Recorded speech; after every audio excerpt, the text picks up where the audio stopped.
Olá, sejam todos muito bem-vindos à TV do Parlamento Municipal. Está no ar o Jornal da Câmara. Na abertura do JC de hoje, vamos falar sobre a retomada, a partir de segunda-feira, das atividades do programa A Hora é Agora, voltado a pessoas que vivem com HIV. E para a gente ampliar as informações, a nossa convidada é a coordenadora de atenção às infecções sexualmente transmissíveis, HIV, AIDS, tuberculose e hepatites virais da Secretaria Municipal de Saúde, Daila Heinck. Daila, seja muito bem-vinda, tudo bem? Tudo bem, obrigada. Daila, uma notícia muito boa, né? Afinal, a gente está voltando a contar com essa ferramenta importante, né, para a nossa saúde. Sim, nós passamos aí 2 semanas com algumas incertezas, mas felizmente foi na terça-feira nós tivemos uma reunião com o CDC, que é o Centro de Doenças, né, dos Estados Unidos, mais a Fiocruz, que é a nossa parceira na operação desse projeto dentro do município. Estamos então retomando com essas 2 equipes os nossos serviços de saúde. Daila, e ele vai voltar a funcionar como era antes? Existe alguma informação sobre o porquê dessa interrupção ou o porquê da retomada também? Sim, nós temos uma série de notícias aí de âmbito internacional, né, que tivemos o rompimento desse financiamento do PEPFAR, que é um fundo norte-americano que não apenas norteia e paga algumas ações a nível internacional, não só no Brasil, mas o que nós temos de informação que podemos retomar, e nós, enquanto Secretaria Municipal de Saúde, optamos por retornar dentro de serviços próprios para o fortalecimento desses espaços. Então, eles não vão mais funcionar dentro daqueles 2 CTAs que eles funcionavam antes, ou eles seguem funcionando lá também? A proposta é que eles sigam na mesma região, né, por conta da acessibilidade das pessoas que já buscavam. O CTA Navegantes, ele estava na região norte da cidade, então a gente desloca para o Centro de Saúde de API, que é próximo ao Navegantes e abrange aquela população daquele território.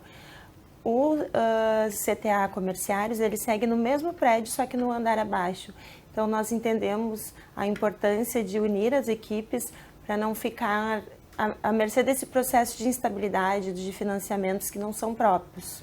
Inclusive, Daila, essa questão dessa interrupção desse serviço gerou um certo debate, uma preocupação por parte da comunidade, principalmente das pessoas falando que a prefeitura não podia terceirizar esse serviço, o que, né, acredito que levou a prefeitura a tornar um pouco mais próprio, pelo menos, esse trabalho. De que forma que a prefeitura tem atuado nessa questão para garantir que, mesmo que o serviço do A Hora é Agora não funcionasse, a população não ficasse desassistida? Sim, essa tua pergunta é super importante, porque foi algo que nós tentamos comunicar na última semana muito. Então, eu acho que é primordial trazer que todo antirretroviral, todo tratamento, ele é financiado pelo governo nacional, né? O governo federal, ele garante há muitos anos todo o tratamento antirretroviral, e não houve nenhum rompimento desse trabalho, né? Inclusive do atendimento às pessoas vivendo com HIV, que já eram feitos os nossos serviços próprios. O projeto A Hora é Agora, ele tinha esse papel de prevenção, de atuar com ampliação de testagem, ampliação das profilaxias, e identificação precoce do HIV e podendo trazer esse usuário para o tratamento em tempo oportuno. Então, como nós tivemos essa experiência de interromper isso, nós achamos super importante dar sustentabilidade ainda maior, porque nós já temos a sustentabilidade, porque as ações que eram realizadas na Hora e Agora, elas são realizadas nas 134 unidades de saúde de atenção primária e são realizadas também nos 4 serviços próprios que nós temos, que configura também o CTA e o serviço especializado. Daila, vamos ampliar um pouquinho sobre o programa agora. Como é que funciona, né, o A Hora é Agora? Quais são os objetivos? Você falou aqui sobre a questão de que ele oferece a questão dos retrovirais, facilita um pouco essa distribuição, mas queria que você pudesse nos explicar como funciona ou como vai funcionar caso tenha alguma mudança a partir de agora. Certo, então o A Hora é Agora, ele entrou no Brasil a partir de Curitiba, com o propósito de trazer novas tecnologias e que essas novas tecnologias testadas, elas pudessem ser incorporadas nas políticas públicas, né? Então, para Porto Alegre, o funcionamento era bem nessa lógica, porque não havia nenhum cuidado que não estivesse preconizado dentro do que a gente já faz nas unidades próprias, exceto a entrega de medicamentos em casa.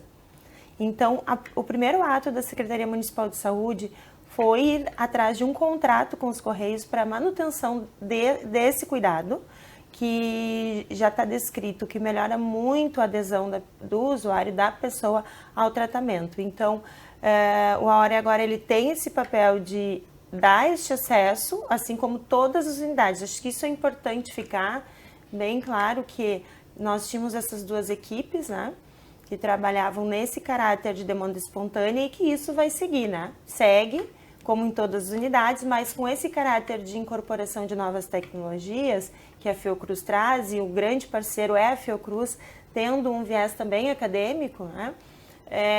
Que isso vai se dar dentro desses dois serviços especializados da mesma maneira que se dava nesses outros dois locais que eram chamados de CTAs, né?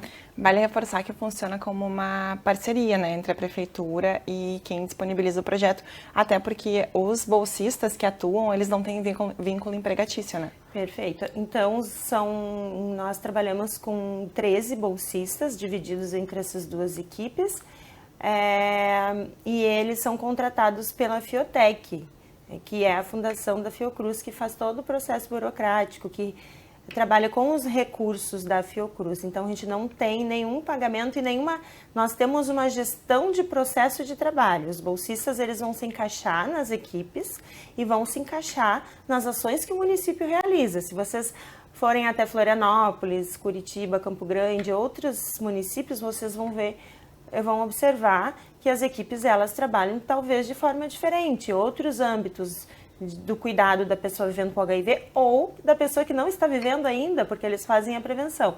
Mas em Porto Alegre eles vão trabalhar conforme o que a gente preconiza dentro da política, mas não temos administração do contrato, nós não temos nada linkado a financeiro com eles. Nós só oferecem um espaço. Só o espaço.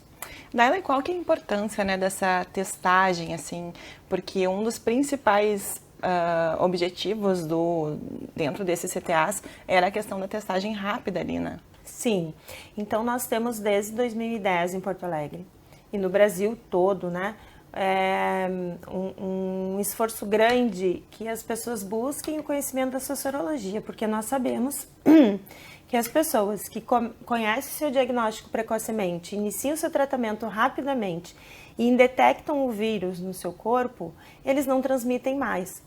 Então, se eu consigo fazer o teste rápido em 20 minutos e iniciar no máximo em 30 dias o tratamento, que 30 dias já está extrapolando o que é preconizado, nós conseguimos o sucesso na eliminação da AIDS. Então, tem uma proposta internacional que o Brasil aderiu, que é a eliminação da AIDS até 2030. Nós estamos super engajados e para a gente poder eliminar a AIDS, a gente tem que começar lá no início da cascata, que é fazendo o diagnóstico. Então, o diagnóstico, ele dá um start para um cuidado para chegar lá no final e a gente conseguir controlar essa viremia e ter, então, essa eliminação que é uma vitória coletiva, a gente conseguir eliminar a AIDS. Não eliminar, isso não tem a ver com curar o HIV ou curar a AIDS ou eliminar o HIV, porque o HIV é o vírus e a AIDS é a doença já estabelecida, né? Daila, e é importante também falar que esses recursos, eles vêm do governo americano, né? Por que o governo americano busca investir aqui? Por que funciona, né? A gente tem recursos vindos de outro país para nós. Sim, então existem diferentes instituições internacionais que olham para países como a UNAIDS é um órgão internacional que dita todas as diretrizes do cuidado à pessoa vivendo com HIV, da epidemiologia. Então, são acordos internacionais que são feitos, porque nada se faz sem recurso financeiro, isso, né, não tem como. Então, são acordos que foram estabelecidos ao longo dos anos, porque a AIDS, ela vem aí no nosso meio há mais de 40 anos, né, o HIV/AIDS, e ao longo desses 40 anos, muitas coisas foram... a doença ela teve uma dinâmica, né? Inclusive começou com populações específicas que se chamava, né, aquele grupo que estava mais suscetível. Hoje a gente não trabalha mais com essa lógica, mas diante dessa dinâmica da AIDS no mundo, foram se criando programas, processos, e o governo americano tinha lá, e tem ainda, né, esse olhar humanitário para esses países que tinham uma epidemiologia mais que se destacava, né? Então, existiam programas que eles financiavam. Como o Brasil sempre apresentou um cenário epidemiológico que se destacava, se investia, então, nesses municípios com maior prevalência e mortalidade de HIV/AIDS. Então, o que acontece aqui no Brasil é o que acontece em outros países que têm esse cenário epidemiológico em destaque. E, infelizmente, a nossa capital também, né, se coloca nesse mapa, né, Daila? Queria que tu falasse um pouquinho para nós se ainda continua essa epidemia generalizada, se é um termo correto que eu falei. Perfeito. Então, nós vivemos no Brasil uma epidemia que a gente chama uma epidemia concentrada, que ela é concentrada em populações como gays, HS, homens que fazem sexo com homens, trabalhadores do sexo, pessoas trans, travestis. Esse é o cenário brasileiro de prevalência, né?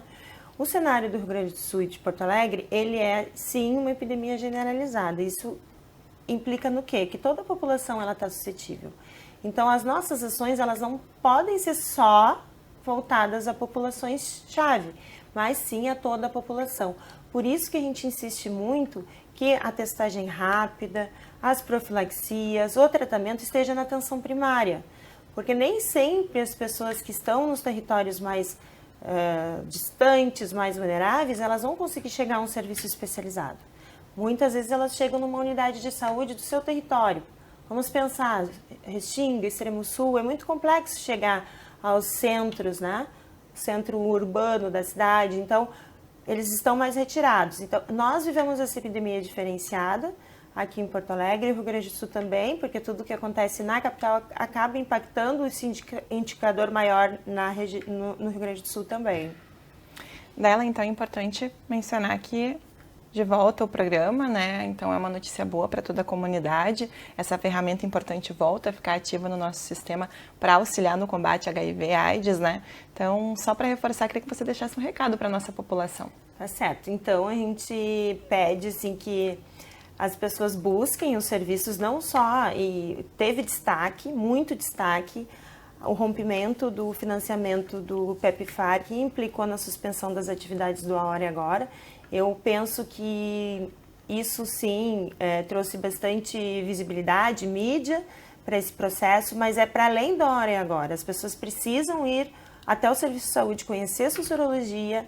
Se essa sorologia ela for reagente para HIV, e não é só o HIV que temos as demais ISTs, que elas busquem, que elas façam o tratamento, que quem não tiver o seu resultado reagente, porque nem todos serão reagentes, elas possam fazer as profilaxias, usar o preservativo.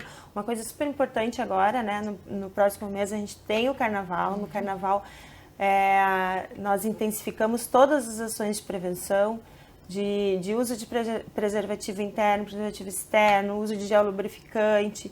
Se tiver alguma exposição, tem a profilaxia pós-exposição para buscar em 72 horas e também tem a PrEP de uso contínuo para buscar em qualquer serviço de saúde. Então, sim, a temática que é super relevante, a gente está muito satisfeito por trazer o projeto A Hora e Agora de novo para esses dois territórios da Norte e da Oeste, mas nós desejamos que todos que estão, né, acessando essa informação que possam buscar qualquer serviço da Secretaria de Saúde para conhecer a sua sorologia e dar continuidade à sua prevenção ou o cuidado, sendo uma pessoa vivendo com HIV. É uma luta de combate, né? E a gente tá com as ferramentas aí. Daila, parabéns pelo trabalho, obrigada por conversar conosco. Obrigada. Mas eu vou te convidar para ficar mais um pouquinho comigo aqui para a gente poder seguir com o nosso jornal. A gente segue agora com informações do Legislativo. A Câmara aprovou o projeto que proíbe publicidade em órgãos públicos e veículos de comunicação condenados por fake news. De autoria do vereador Giovanni Colau e coletivo do PCdoB, a proposta inclui sites, blogs, portais ou qualquer outra plataforma de notícias impressa ou digital. A matéria foi aprovada por 15 votos favoráveis e 11 contrários. Nós precisamos regrar o uso dos recursos públicos na propaganda institucional como mecanismo de estimular um cuidado com o tipo de informação que é vinculada e propagada na cidade. Nós temos um conjunto de blogs na cidade, por exemplo, que tem uma trajetória de condenações por fake news e crimes de ódio. Esses blogs, por exemplo, seriam proibidos de receber recursos públicos da prefeitura em peças publicitárias da administração municipal. A proibição também vale para veículos de comunicação que tenham sido condenados por crimes de preconceito por raça, cor, gênero, orientação sexual, etnia, religião ou origem. O projeto prevê que a proibição vai valer por 2 anos a partir da data da sentença condenatória transitado em julgado. O Jornal da Câmara de hoje fica por aqui. Mais informações sobre o Legislativo você confere no site da Câmara de Vereadores de Porto Alegre. Acesse também o nosso canal no YouTube. Muito obrigada pela sua companhia e até a próxima edição.